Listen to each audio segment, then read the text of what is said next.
Assalamualaikum sahabat-sahabat. Ni projek puyuh di rumah. Okey, ini ada 4 tingkat. Okey, di dalam ni kita letak ada macam tanah yang kita letak dalam EM untuk menghilangkan bau najis puyuh yang kuat ya. Setakat ni kita dah bereksperimen seminggu teman-teman. Ni najis puyuh yang kita kumpulkan. Alhamdulillah dia tak ada bau dah. Kita ada guna satu EM.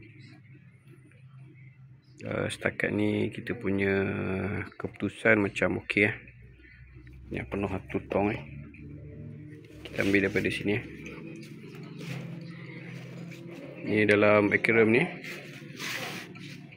Dia punya layer bawah ni kita letak tanah tu Dan kita sembur ada satu EM untuk menghilangkan bau Sebelum ni memang penuh lalat langau datang.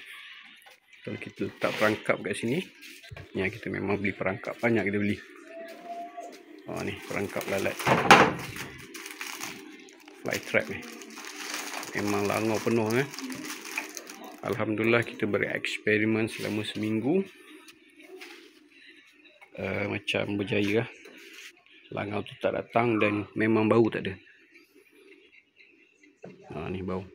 Dah letak dia punya EM ni.